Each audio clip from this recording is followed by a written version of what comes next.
Let's talk about the Balkans, a region many in the West have filed away as problem solved. For years, the world's attention has drifted elsewhere, convinced that the wars and chaos of the 1990s were relics of a distant past.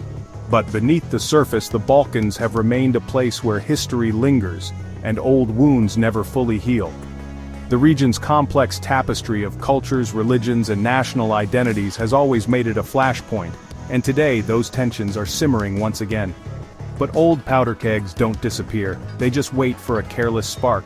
The scars of past conflicts are still visible, not just in the ruined buildings and rusted weapons, but in the memories and fears of the people who live here. The sense of unresolved business hangs heavy in the air, making the region vulnerable to even the smallest provocation.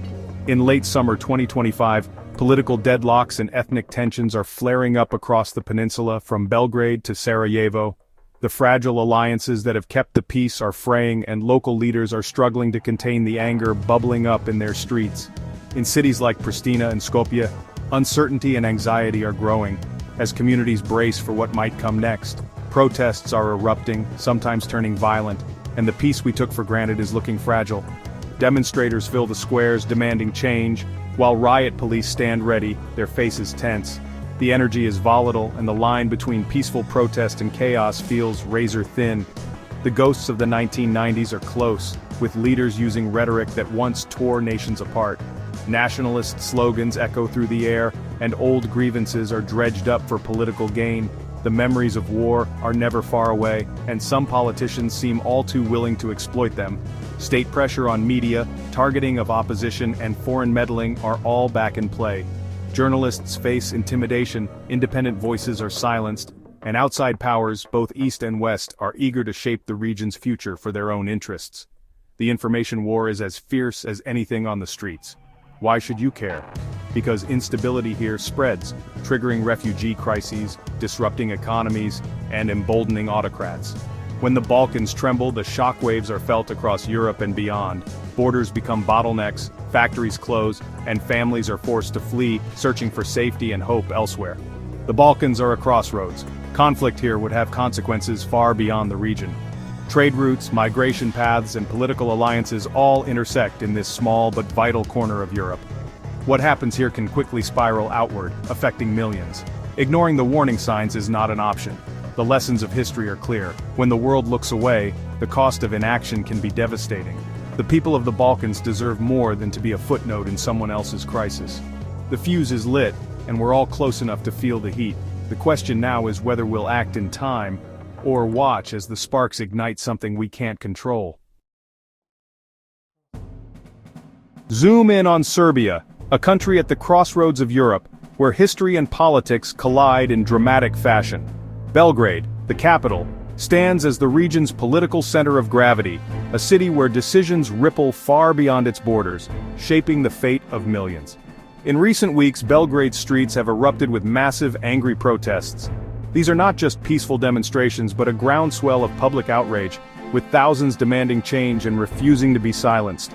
On August 17th, tensions reached a boiling point. A ruling party office was set ablaze after days of brutal clashes between protesters, heavily armed police, and shadowy government loyalists. The flames lit up the night sky, symbolizing the deep divisions tearing at the country's fabric. But this unrest isn't about a single policy or isolated event. It's about years of frustration, anger at creeping authoritarianism, widespread corruption, and a government that seems determined to cling to power at any cost. People are demanding accountability, transparency, and a voice in their own future. The government's response has been swift and harsh. Officials label protesters as hooligans and foreign agents, using state media to justify crackdowns, mass arrests, and intimidation tactics. The message is clear: dissent will not be tolerated. This escalating confrontation signals a dangerous breakdown in the rule of law. Fear and uncertainty now hang over the city, as citizens wonder what tomorrow might bring. The turmoil in Serbia doesn't stop at its borders. With tensions already high with neighboring Kosovo, instability here threatens to spill over, raising the stakes for the entire Balkan region.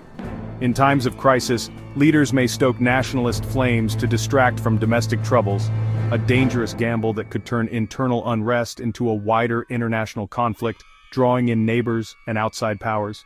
The burning building in Belgrade is more than just a casualty of protest, it's a stark warning. It stands as a symbol of a dangerously overheated political system, teetering on the edge, with consequences that could echo far beyond Serbia's borders. Now to Bosnia and Herzegovina, where peace is threatened by Milorad Dodik, leader of Republika Srpska. Dodik openly pushes for secession, aiming to break away and unite with Serbia, risking a return to conflict and shattering the Dayton Accords. He attacks state institutions, glorifies war criminals, and fuels Serb victimhood. Sanctions haven't stopped him. His grip on power remains strong. Dodik courts Russia and China, inviting foreign influence and advanced surveillance tech into Republika Srpska. The prospect of a high-tech police state in a fragile nation is chilling. This isn't just posturing, it's a direct assault on Bosnia's delicate multi-ethnic balance. Dodik's actions make the country's dissolution feel inevitable. He's playing with fire in a region still scarred by war. His game risks everything for everyone. Kosovo remains the region's most intractable dispute. Serbia refuses to recognize Kosovo's independence, and political deadlock in Pristina has paralyzed progress. This vacuum is filled with nationalism and unresolved grievances from the 1998-99 war. Recent arrests and trials for war crimes only deepen ethnic divides, with every verdict seen through a partisan lens. Politicians stoke division, making normalization seem impossible. The EU's mediation has stalled, leaving a dangerous void. Without a path to peace, the risk of miscalculation grows daily. A single incident at the border or a provocative statement could unravel the fragile peace. The region teeters on the edge of renewed conflict. External powers are deepening the region's instability. Russia thrives on Balkan chaos, using disinformation, political cover, and covert operations to keep the region divided and the West distracted. Moscow props up disruptive actors like Dodik, blocking action at the UN and amplifying secessionist rhetoric. China's approach is economic, funding infrastructure through the Belt and Road Initiative, gaining leverage over desperate governments. Chinese influence is spreading into security, with surveillance tech exported to leaders eager to monitor dissent. A failed Chinese vaccine factory in Serbia is a warning. Promises don't always materialize, but the debt remains. Together, Russian meddling and Chinese entanglement prop up illiberal leaders and undermine democracy. The region is being pulled away from Europe, left vulnerable and divided. The perfect storm is brewing. To understand the Balkans' danger, look at Poland's recent past under the Law and Justice (PiS) party. PiS rose on anti-corruption promises, but once in power, replaced independent officials with loyalists and blurred the line between party and state. They seized control of the judiciary and media, creating a feedback loop of propaganda and impunity. This playbook, eroding checks and balances under the guise of reform, is now visible in the Balkans. Poland's experience warns how anti-corruption rhetoric can be twisted to justify attacks on democracy. Even after PiS lost power, repairing institutions is slow and difficult. In the Balkans, with weaker institutions and deeper divisions, the consequences could be catastrophic. Political scientist Antoni Dudek explains why populist regimes are so brittle. Leaders like Kaczynski demand loyalty over competence, filling inner circles with yes-men. This creates a system prone to mistakes, corruption, and constant scandal. Without independent oversight, abuses multiply and public trust erodes. These regimes are especially vulnerable to economic crises. When the money runs out, support evaporates. They're also at risk if the leader's health fails. With no succession plan, power struggles can paralyze the government. In stable countries, this means chaos and elections. In the Balkans, a power vacuum could trigger something far worse. Strongman rule is a recipe for instability. When populist governments falter, they often scapegoat minorities or external enemies to distract from their failures. In Poland, this meant targeting the LGBTQ+ community. In the Balkans, it means entire ethnic groups. Leaders stoking ethnic fears are reigniting the same hatreds that led to war and genocide. The stakes are far higher here. Scapegoating can quickly escalate into violence. In a polarized, tightly controlled media environment, a single provocation could spark conflict. Ethnic nationalism becomes the last resort for desperate leaders. The risk of manufactured crises leading to war is real and immediate. The Balkans in August 2025 stand on a precipice, Internal decay, ethnic tension, and foreign interference have created a volatile mix. The region's history is marked by moments when the world looked away and tragedy followed. Now, the warning signs are impossible to ignore. Political instability, economic hardship, and the ever-present threat of violence simmer beneath the surface. The choices made in the coming months will shape not just the fate of the Balkans, but the stability of Europe as a whole. Poland's recent history is a warning. Populist leaders erode democracy and turn to division when threatened. We have seen how quickly democratic institutions can be undermined, and how easily fear and anger can be weaponized for political gain. The lessons from Poland echo across the continent. Unchecked populism and nationalism can unravel decades of progress in a matter of years. In the Balkans, that path leads not just to crisis, but to war. The scars of past conflicts are still visible in abandoned homes and divided communities. If history is allowed to repeat itself, the consequences will be devastating. Not only for those who live here, but for the entire region.